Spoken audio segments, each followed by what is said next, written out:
Hello everyone, Victor here, and in today's lesson I'm gonna show you how to create this juicy bar effect here in Godot 4. The cool thing is that you can use these bars in any part of your projects to improve the game feel, and it's really easy to create one of these bars because they are completely reusable. So follow me and let's create this from scratch. To begin with, let's create an empty scene here in Godot 4 with a basic control node. Right? So let's create this, and I'm gonna rename this node here to juice bar container. In this way we can increase the size of this node here, and inside this node let's create another node which is a progress bar node. So let's hit create button here, and that's it. We can increase the width and the height of this node here. I will put this on the middle of my screen in this way. And to achieve the same effect that I showed earlier, we need to select this progress bar and disable this option here, show percentage, to hide the percentage number here. Now let's rename this node here to bottom layer. That's because to reproduce this effect here, we basically need two bars. As you can see here, a bottom layer bar and a top layer bar. Now let's create our top layer bar here. So inside our container, let's create another progress bar. This one we're gonna call top layer. Let's increase its size. And for now, let's keep they separate. I will disable again this option here, show percentage. And if you don't know, this is a built-in progress bar node that comes with Godot. And this progress bar node has some very interesting fields here on the right. So let's select our top layer progress bar. And here on the right, we can set some values like the minimum value, the max value, and the value itself. Let's suppose that it will hold a character health. And let's say this character health has a max value of 5000 in this way. And let's see what happens if I set the value to 2000 in this way. As you can see, the bar is partially filled. If I keep increasing the value, the bar is closer now to the end value here, to the max value, which is 5000, right? So this is the way that this built-in progress bar node works in Godot. Now, to better differentiate the top layer bar and the bottom layer bar, let's change here some values. Here I'm gonna set the value to 2000 in this way, and here in this bottom layer I'm gonna set the max value as 5000 and the value here as 2000.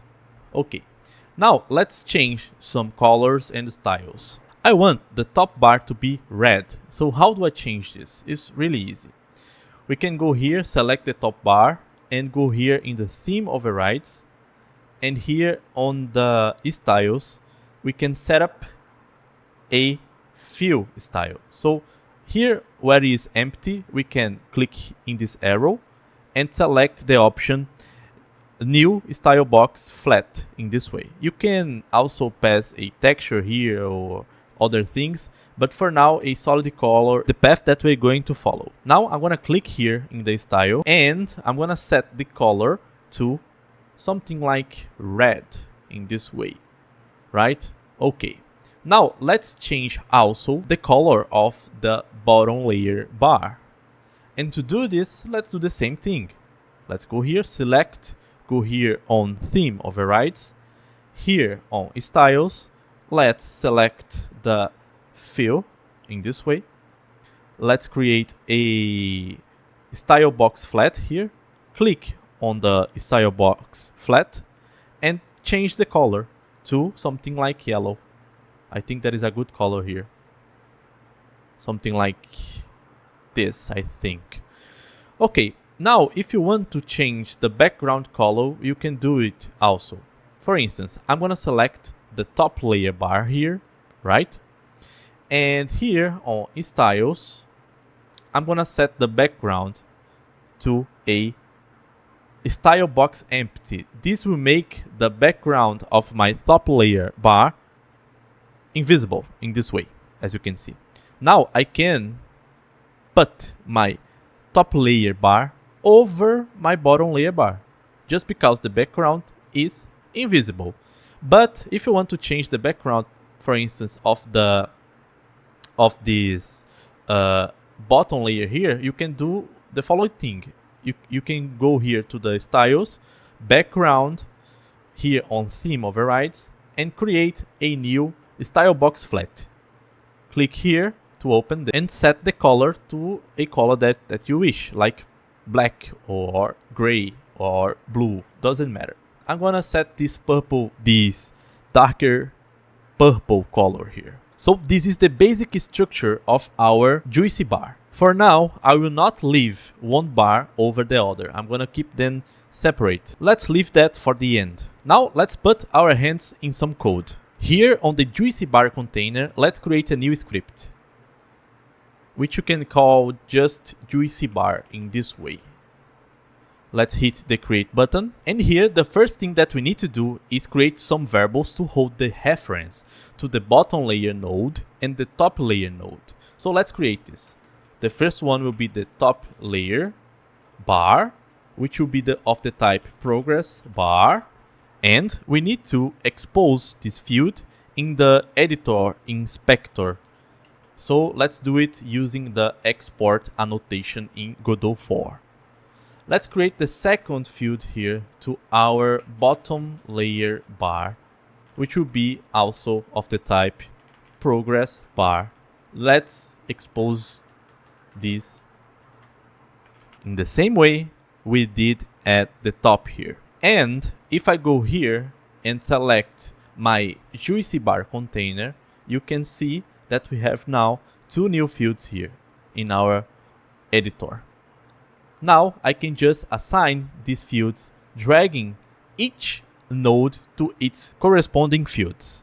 So I can just click here on the top layer node and drag inside this top layer bar field, and click here on the bottom layer node and drag here inside the bottom layer bar field. Now our script holds the reference of each of these bars here. Another thing that we need to do here is create some variables to hold the min value, which is gonna be of the type float, the max value, also of the type float, and the current value of the type float. Let's expose these guys here with the export annotation.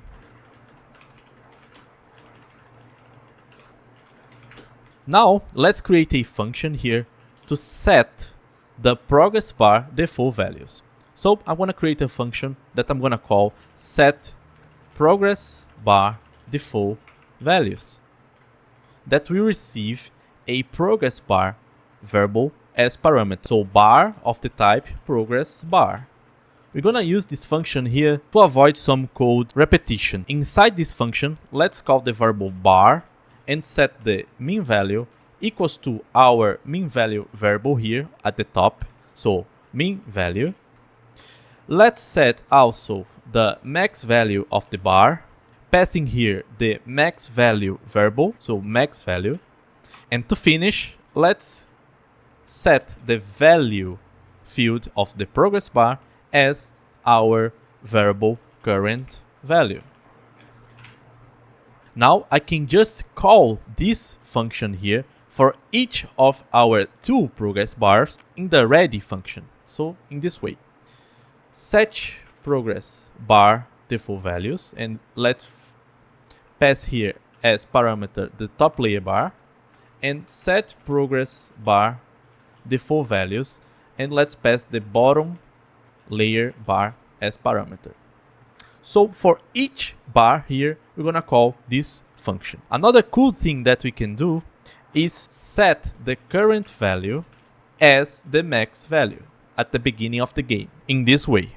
Now let's start writing the main function of this script, which is the change current value, which will receive a value here as a parameter, which will be of the type float. And as the name implies, this guy here will be responsible to change the current value variable. So let's do it. Let's set the current value equals to value in this way.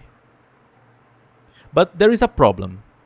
If other script call this method here passing an invalid value, our progress bar is going to break. So we need to put some limits here, and we can create these limits using the method clamp. Clamp will keep a value inside a min range and the max range. So the min range here will be the min value variable, and the max range will be the max value variable. In this way, this value here will never be lesser than the min value and greater than the max value. To reproduce this effect here, this animation here, we need to use some tweens. And in Godot 3, there was a tween node. But now in Godot 4, it no longer exists. And today we need to do it via a script. So let's create a method here, which we're gonna call run juicy tween. This guy will receive some parameters like a bar, a progress bar, a value to tween to, which will be of the type float, a length of the type float, which will determine how long the tween will take to complete, and a delay variable here. The first thing that we need to do here is to create a tween. So inside the function, let's create a tween. And to create a tween inside Godot 4, we need to first get the scene in this way with the get3 method and call the method create tween in this way. In this way, we are creating a tween and holding its reference inside this variable. Now we can call the tween.tween property to animate a property. The property that you want to add the juicy effects is the value field of the progress bar, right? So let's pass this field here to the tween. So the first thing that we need to set here in this function is which object we want to animate, which is the bar, and we need to say to the tween which property we need to animate, which is the value property. And we need to set which will be the final value of this property, which is gonna be the value that we are passing as a parameter here. And we can set the duration, passing the length variable. Another thing that we can do, and will be really useful to our juicy bar, is call this other function here, which is the set delay, that, as the name implies, will add an delay before the tween starts. So let's pass here the delay parameter. Now, every time that we value changes, we can call the room juicy tween for each of our bars. Let's run first to our top layer bar. So here I'm gonna pass the top layer bar variable, pass the value, which will be the current value, the length, which will set how long the tween will execute. I'm gonna start with the 0.2 here. You can set the value that you want, like 1 second, 2 seconds. I'm gonna with the 0.2 here. And the delay will be 0. Now let's call the same function here to our bottom layer bar. Let's pass the current value. Let's set the length to be a little bit slower than the first bar. So here I'm gonna put the value 0.4, and let's put some delay here like 0.1 in this way, right? So every time that our current value changes, our two bars will be animated. Just a quick note here. You might be wondering, do we really need to create a new twin every time that our current value changes? And the answer is yes, we need, because the twins in Godot 4 are meant to be used in one single time. So these guys are like a on-shot object. We can't reuse these guys here. So every time that we change the value of the bar, we need to create a new twin in this way. Because if you try to reuse any of these twins here, you will get some unexpected behaviors, some errors and things like this. In my honest opinion, I think that is a point of improvement that Godot needs to work. Now, I just need to save this scene here. I'm gonna save it with the name juicy bar in this way. And we can create here a test button. So I'm gonna select my juicy bar container and I'm gonna create a button. Gonna rename it to test button, just to us to test our bar. Test button. Let me increase the size of this guy here. And in this button, I'm gonna set a text like damage. Now we need to link our button click to our juicy bar container. And how we can do it is really simple. Let's create a script here in the test button, which I'm gonna call test button. And this script now needs to hold a reference of our juicy bar script. So we can create here a variable called juicy bar, and this variable should be of the type juicy bar. But we don't have this type yet. Let's create this type. To create this type, we need to go here on our juicy bar script, and here at the top on the first line we can set a class name to this guy, which I'm gonna call juicy bar. Doing this, we are creating a new type inside the Godot script that we can use as a reference here inside other scripts. Now I can just export this field here, and if you look, when I select the test button, you can see that there is a new field here, which is the juicy bar, that receives any object that has the juicy bar script, which is the juicy bar container. So let's click here in assign, and let's select the juicy bar container. Now our test button has a reference to our juicy bar script. Now I can just select the test button, go here in node, and we can link the signal button down to our test script. So let's do a double click here and select our test button and click here in connect. Now every time that we click our button here, this function will be called, and inside this function we can just call our juicy bar dot change current value, and here we can change the current value for any value that we want. So in here I'm gonna do the following thing: juicy bar dot current value minus 10. So every time that my button gets down, it will subtract 10 from our current value. And now we can test it out finally. But before, we need to set here on our juicy bar container the min value and the max value. The min value of our bars will be 0, but the max value here I'm gonna put like 200 in this way. Now let's save it and play. Let's see what happens. I'm gonna click the damage button here, and every time I click the damage button, you can see that the bars are moving. So our twins are working. Very cool.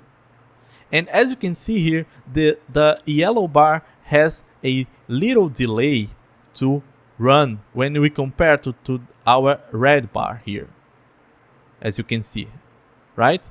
Now we can just put one over the other. So I'm gonna click here on the top layer and I'm gonna move it, and now we can save it and play.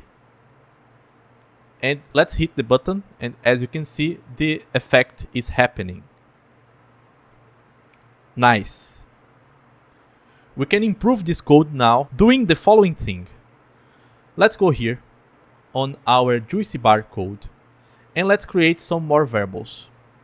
The first variable that I'm going to create here, which will be the top layer bar time, which will receive 0.2. I'm going to export this guy here. And here, instead of using this hard-coded number, I'm going to just pass the variable top layer bar time. We could also create another variable here, which is going to be top layer bar delay, which will receive 0, and I'm going to export this guy too in this way. And here below we can set this 0 here as this variable top layer bar delay in this way, right? Let's do the same thing to our bottom layer bar. So let's create two new variables and just rename it to bottom here and bottom here. Now let's change the values, which is 0.4 and 0.1, I think. And let's just call these guys here below. So instead of passing this hard-coded number here, let's pass the variable. And here again, here is the bottom layer delay. Okay, now we are exposing our tween configurations here on the inspector. So I can change. If I want, I can make the top layer bar more faster, decreasing here the time. And I can make the bottom layer more slower, increasing here the time for something like 0.5. And I can also increase the delay to something like 0.2. And let's see what happens with our bar now. So let's play. Let's hit the damage button. And you can see that the effect is a little bit different. So you can play with these values here to achieve the game feel that you want. The values that I like the most was 0.2 here and 0.3 here with a delay of 0.1. So the effect is something like this, something more faster, but I think that the game feel of this is better. I will leave a link in the first comment that goes to the source code of this project here if you want to download it. And I hope that you learned a lot, and I will see you in the next time. Bye bye.